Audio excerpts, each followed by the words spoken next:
नमस्कार, मैं राणा यशवंत आपका स्वागत करता हूँ और आप मेरे साथ देख रहे हैं डॉक्टर संजय कुमार को।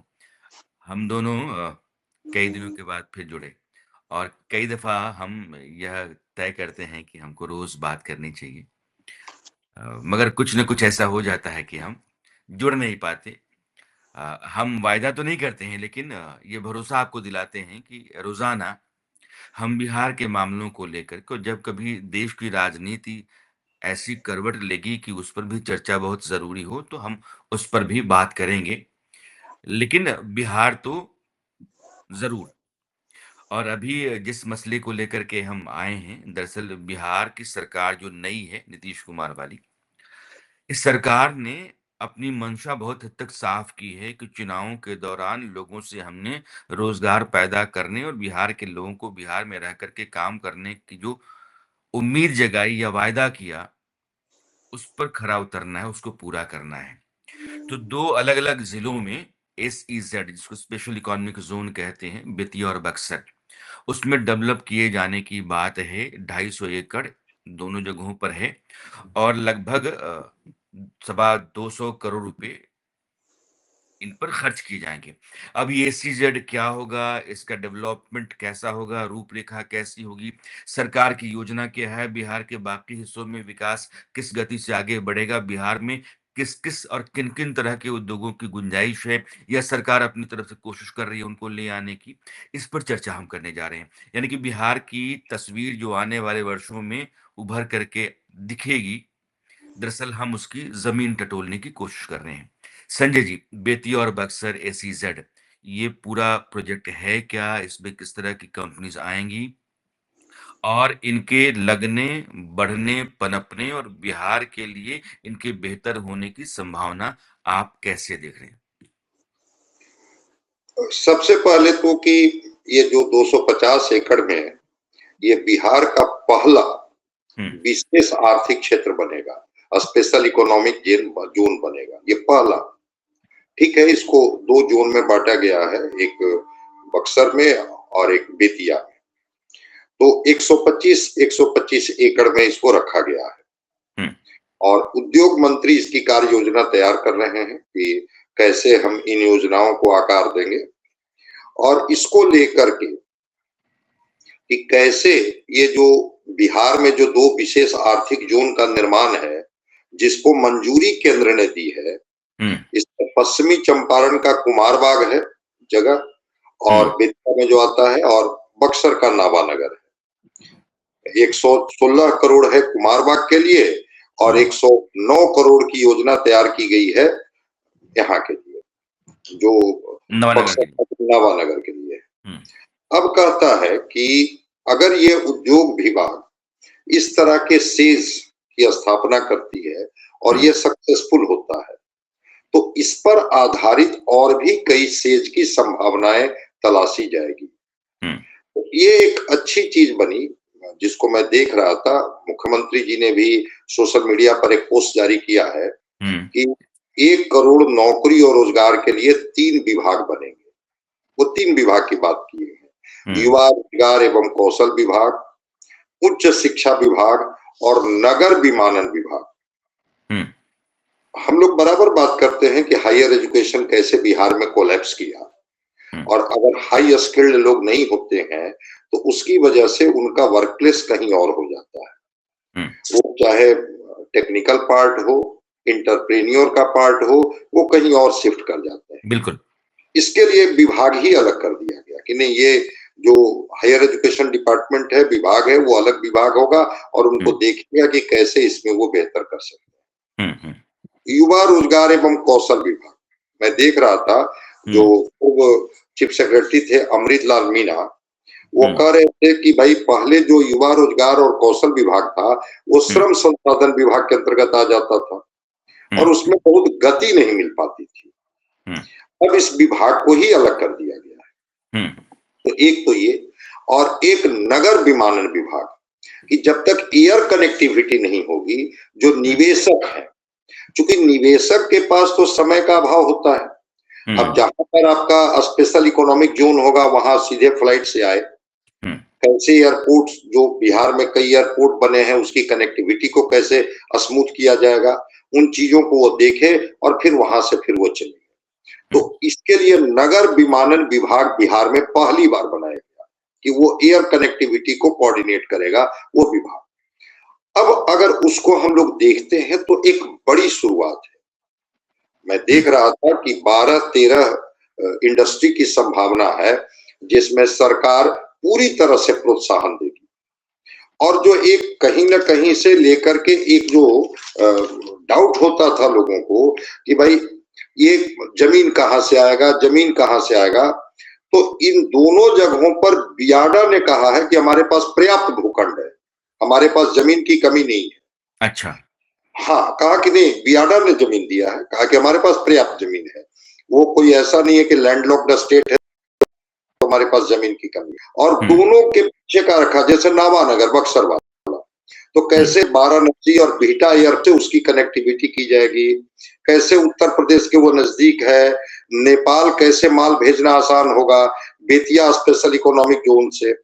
और ये आयकर सहित विभिन्न टैक्स में छूट की बात की गई है, शुल्क मुक्त आयात की बात की गई है और निर्यात की सुविधा दी गई है कि अगर कोई प्रोडक्ट आप बनाते हैं और उसको एक्सपोर्ट आप करना चाहते हैं तो सरकार आपको कैसे सहयोग देगी। होता है ना यही मैं आना चाहता हूँ। बिहार के बहुत सारे लोग बिहार में रोजगार करना चाहते हैं, वो चाहते हैं कि अपने यहाँ ही सरकार ऐसी मदद दे दे ताकि वो कारोबार बढ़ा सकें और कमा सकें। बिहार के जो लोग, लाजमी है कि आपको यह भी तय करना है किस किस तरह की इंडस्ट्रीज आएंगी। लेदर इंडस्ट्री आ सकती है, वहाँ जो एग्रो बेस्ड इकोनॉमी है उसको बूस्ट देने के लिए आप इस तरह के प्रोसेसिंग इंडस्ट्री को आप वहाँ जगह दे सकते हैं। फर्नीचर इंडस्ट्री बिहार में अच्छा कर सकती है। तो अब बिहार की ज़मीन और बिहार के भीतर जिन उद्योगों को आईटी सेक्टर है, सर्विसेज़ हैं, उसमें भी बहुत हद तक।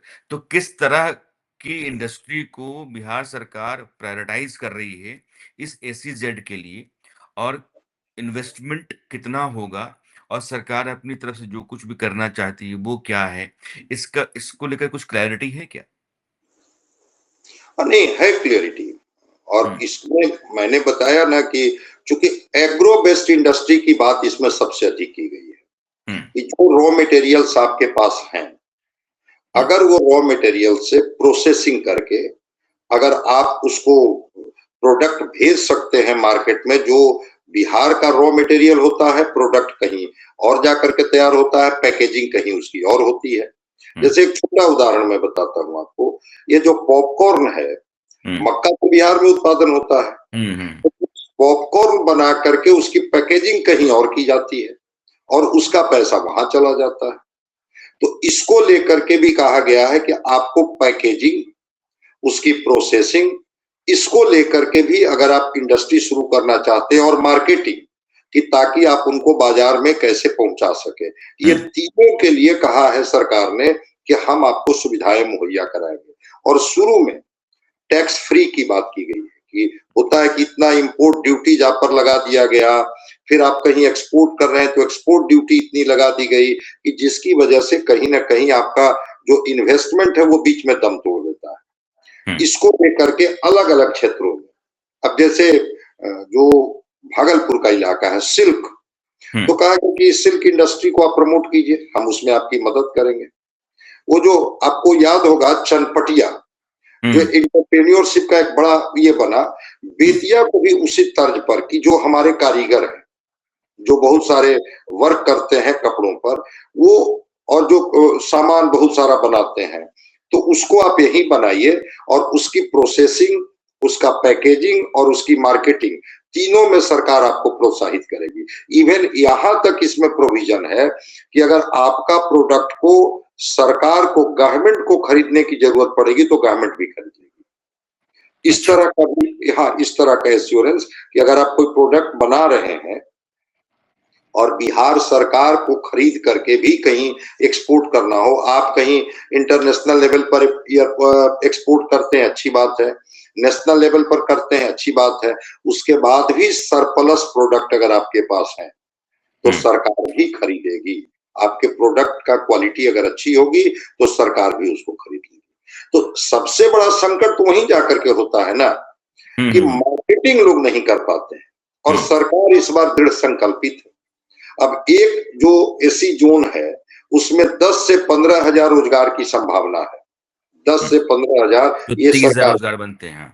जी 30,000 बनते हैं और एक व्यक्ति को अगर रोजगार मिलता है तो एक परिवार को रोजगार मिलता है। और इस तरह के ये तो पहला विशेष आर्थिक जोन संजय जी, बना। मुझे लगता है ना कि हम लोगों को उन तरह के एक्सपर्ट्स या सेक्रेटरी लेवल के लोगों से बात करनी चाहिए कि आप किन किन तरह की इंडस्ट्री को प्रायोरिटाइज कर रहे हैं, सरकार की जो प्रोत्साहन की पॉलिसी है वो क्या कहती है, एक आदमी की सुटेबिलिटी कितनी उसमें बनती है, और वो अगर अपना प्रोडक्ट बना रहा है तो मार्केट करने के लिए उसका सेल्स बढ़े या फिर वो बाजार में उसका सामान जाए, उसके लिए सरकार उसको कितना एनकरेज करेंगे, सपोर्ट करेगी। ये सारी चीज़ें अगर पता हो जाती हैं, तो जो लोग सुनते हैं हम लोगों को, उनको मुझे लगता है कि ज़्यादा फ़ायदा हो जाएगा कि हमको फ्लाई इंडस्ट्री लगानी है। जैसे मुझे किसी ने कहा कि बिहार में जो केला है, तो केला का थम अपना होता है, स्टेम उसका जो होता है। जी, जी। अब उसकी चप्पलें, उसके जूते, उसकी बेल्ट और बहुत सारी चीज़ें बनती हैं, जो पहले लेदर से बना करती थीं और वो शानदार होती हैं। और उनका जो बड़ा बाज़ार है, जितने भी शॉपिंग मॉल्स हैं, उसमें आप जो दुकानें देखते हैं, केले से बनी हुई चप्पलें, बेल्ट, जूते, वॉलेट्स वगैरह-वगैरह भी अब बाज़ार में हैं। बेहतरीन हैं, अच्छी क्वालिटी के हैं और उनका अपना एक स्टैंडर्ड भी है। अब उस तरफ बिहार में बहुत गुंजाइश है उसकी। सरकार इस तरफ क्या कर रही है? जैसे मक्का ही आपने कहा, हम शायद दूसरा या तीसरा सबसे बड़ा प्रोड्यूसर हैं पूरे हिंदुस्तान के भीतर। मक्का हाँ, हमारे यहाँ होता है, पॉपकॉर्न ₹60 का 50 ग्राम या 100 ग्राम मिल जाता है। तो ₹600 किसान हमारा बेचता है, 20, 25, ₹40। तो अब पॉपकॉर्न का या इस तरह से केले का या एग्रो बेस्ड जो प्रोडक्ट्स हमारे हैं, जो प्रोसेसिंग इंडस्ट्री है, उसमें हम किन-किन इंडस्ट्रीज़ को प्रायोरिटाइज़ कर रहे हैं, वो अगर जानकारी होती है, तो लगता है कि ज़्यादा सहूलियत होगी लोगों को समझने में और काम करने में। तो घर बैठे लोग कैसे वो मूव ऑन करें, आगे कैसे बढ़ें, क्या भरें, अपना कितना इन्वेस्ट करें, उनको कितनी ज़रूरत है, उनकी इंडस्ट्री जब कुछ प्रोडक्ट बनाती है, तो मार्केट कैसे कर पाएँगे। हाँ, ये सारी चीज़ें सरकार अपनी तरफ से भी मुझे लगता है कि लोगों को बताए तो बेहतर है, या हम लोगों को भी लगना चाहिए इस पर कि हम लोगों से बात एक्सपर्ट से, सेक्रेटरी से, डिपार्टमेंट के ऑफिसर्स से, और फिर लोगों तक पहुँचाएँ कि बिहार सरकार इस रास्ते पर है और इसमें अब आप भी आइए और साथ चलिए, बिहार की तरक्की में का हिस्सा बनिए। बिल्कुल आपने जो कहा केले वाली बात, इसमें पूरी तरह से वर्क चल रहा है कि जो केले का फाइबर्स और फैब्रिक्स उसके होते हैं, हुँ, हुँ, वो तो बेस्ट हो जाता है। केले का फल का तो लोग उपयोग करते हैं, हुँ। लेकिन वो जो केले का जो स्टेम होता है, उस स्टेम से इतने अच्छे फाइबर्स और फैब्रिक्स निकलते हैं और वो भी सिंथेटिक नहीं है, नेचुरल मैं है। संजय जी आपको दिखाऊँगा, आपको भरोसा नहीं होगा कि केले का है। किसी भी तरह से कई दफ़ा मैंने उसको आज़मा करके देखा, लेकिन वो कहीं से ना केले का है और बेहतरीन लेदर लग रहा है। सर बिल्कुल, और वो नेचुरल है, वो हाँ, नेचुरल है, वो नेचुरल है, सिंथेटिक भी नहीं है। तो एक तो कि हम लोग इकोसिस्टम के साथ भी बहुत तरह से एक तरह से कोऑपरेट ही करेंगे। अगर हम नेचुरल फाइबर से, फैब्रिक से बने हुए सामान का इस्तेमाल बहुत फ़र्क करेंगे, पड़ेगा उससे, हाँ। बहुत फर्क पड़ेगा।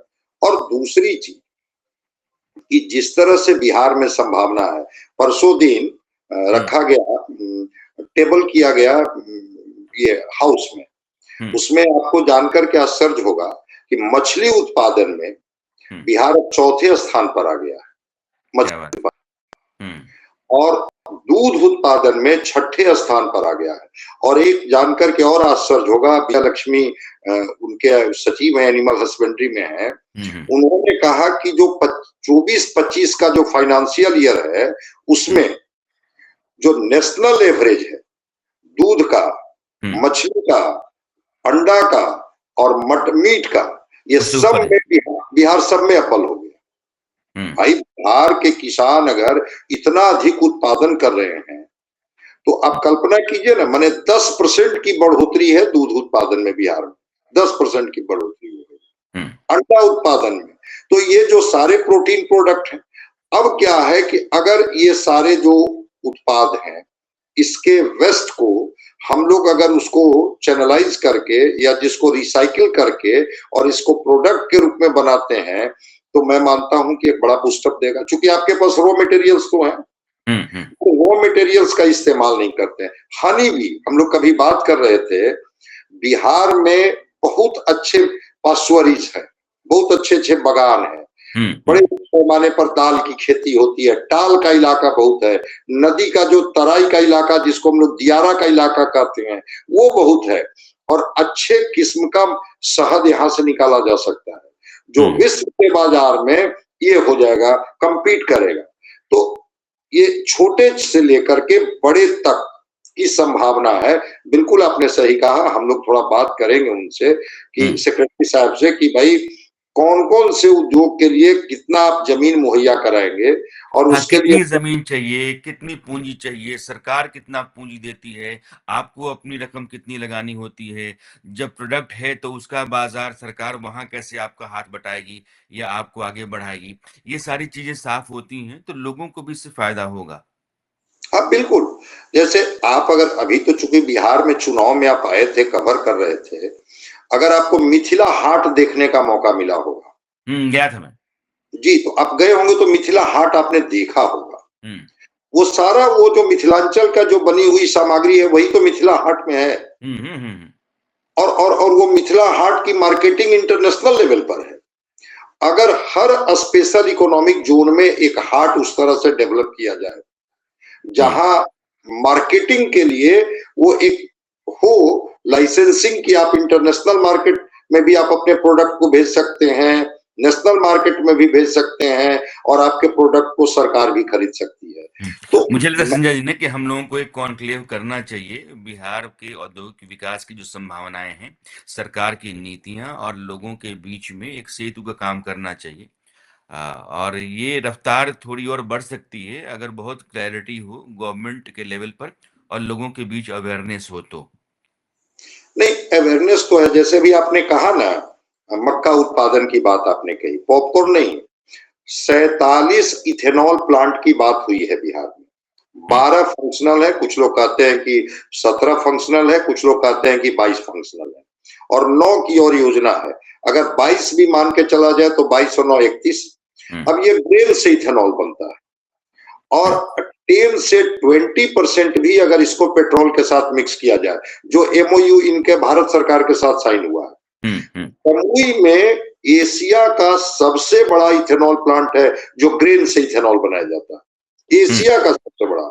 मुजफ्फरपुर में मक्का से इथेनॉल बनाया जा रहा है, बड़े पैमाने पर बनाया जा रहा है। अगर 47 परियोजनाएं पूरी हो जाती है, जिस तरह से 25 चीनी मिल की बात इन्होंने की है कि 25 चीनी मिल हम खोलेंगे, 9 पुरानी चीनी मिलों को रिनोवेट करेंगे, मैं मानता हूं कि जिस तरह से इंडस्ट्री इनके फोकस में है कि पलायन को अगर रोकना है और यहाँ के लोगों को रोजगार देनी है, और यहाँ के लोग जो अस्किल्ड होते हुए भी, मेहनती होते हुए भी दूसरे राज्य में जाकर के अभिशप्त है कोई छोटा मोटा धंधा करने के लिए, रोजगार करने के लिए, अगर बिहार में ही उनको माहौल प्रदान किया जाए तो अपनी पूरी ऊर्जा यहाँ लगाएंगे और उसका लाभ भी यहाँ के बिहार के लोगों को मिलेगा, उनको नौकरी रोजगार भी मिलेगी।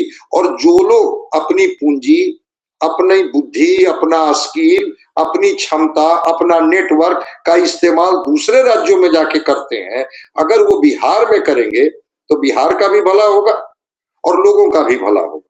तो मैं मानता हूं कि बिहार सरकार, थोड़ा हम लोग कॉन्क्लेव भी करेंगे, इस पर थोड़ा बात भी करेंगे और स्पष्ट तैयारी करते ही करेंगे, ये जरूरी है बिहार के लिए। जी बिल्कुल बिल्कुल बिल्कुल। तो ये स्पष्टता में सारी चीजें आ जाएंगी कि अब पहली बार बिहार में मैंने जब देखा तो मुझे लगा कि इस चर्चा को हम लोगों को करनी चाहिए, बड़ी सार्थक चर्चा होगी कि पहला बार विशेष आर्थिक क्षेत्र या विशेष आर्थिक जोन जैसी बात बिहार में हो रही है। इसके पहले कहाँ कभी इस तरह की बात हो रही थी? हम लोग कहीं ना कहीं से एक कंज्यूमर स्टेट बन के रह गए थे, मैन्युफैक्चरिंग तो कुछ था नहीं, बात जरूर करते थे agro based industry, agro based industry, वो मखाना पर जाकर के ठहर जाते थे, जबकि यहाँ पर आम, लीची, केला जिसकी बात हम लोग कर रहे हैं, एशिया का नहीं, वर्ल्ड का बेस्ट क्वालिटी का लीची यहाँ मिलता है, जिससे सॉस बना करके वर्ल्ड मार्केट में दिया जा सकता है। केला, जो बेस्ट क्वालिटी का केला, हर वैरायटी का केला यहाँ की मिट्टी में होता है। हम लोग डिपेंड करते हैं, उस पर जीआई टैग नहीं मिल पाता है, इस इतने अच्छे होने के बाद भी। आम, आम का तो क्षेत्र ही ये बिहार रहा है, जिसको कुछ नहीं, मैंगो जूस बना करके अगर उसको केवल ये किया जाए, एक्सपोर्ट किया जाए, तो वर्ल्ड मार्केट में ये कम्पीट करेगा।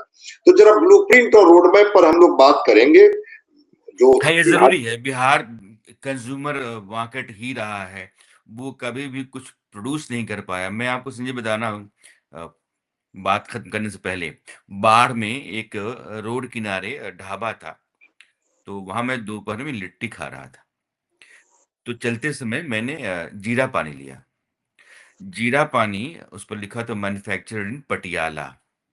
जीरा पानी जो बहुत आसानी से बिहार में बनाया जा सकता है, उसकी फैक्ट्री हो सकती है, उसको हम ट्रांसपोर्ट करते हैं पटियाला से बिहार के बाढ़। आप समझिए कि हम कितने दरिद्र हैं इस तरह के मामलों में कि हम कुछ बना ही नहीं पाते हैं। अब ये सिलसिला शुरू हुआ है, सरकार सजग है, सक्रिय है, ज़मीन पर चीज़ें बदलती, बढ़ती हुई दिख रही हैं, तो बहुत सारी संभावनाएँ, उम्मीदें जगी हैं और सरकार को भी पता है कि इस बार के चुनाव में लोगों से किया गया वायदा, लोगों का बहुत दबाव भी है और उनका भी भारी उम्मीद है सरकार से कि बहुत कुछ सरकार को करना है और यह सरकार कर गुज़रेगी, कर जाएगी। तो लाज़मी है कि हम भी इस पर बार-बार चर्चा करेंगे और संजय जी और मैंने अभी चर्चा के दौरान तय किया कि कॉन्क्लेव हम बिहार में करेंगे। बिहार के विकास को लेकर के, वहाँ उद्योगों को लेकर संभावनाएँ हैं, सरकार जो कुछ भी कर रही है और जो बिहार के लोग बिहार से बाहर उद्योगपति हैं, वो बिहार के भीतर क्या कुछ कर सकते हैं और बिहार के लोगों के बीच में बिहार की सरकार की नीतियों को लेकर के जागरूकता फैलाने के मकसद से एक कॉन्क्लेव ज़रूरी बनता है और हम करेंगे। संजय जी बहुत-बहुत शुक्रिया और फिर हम लोग कल मिलते हैं। Thank you.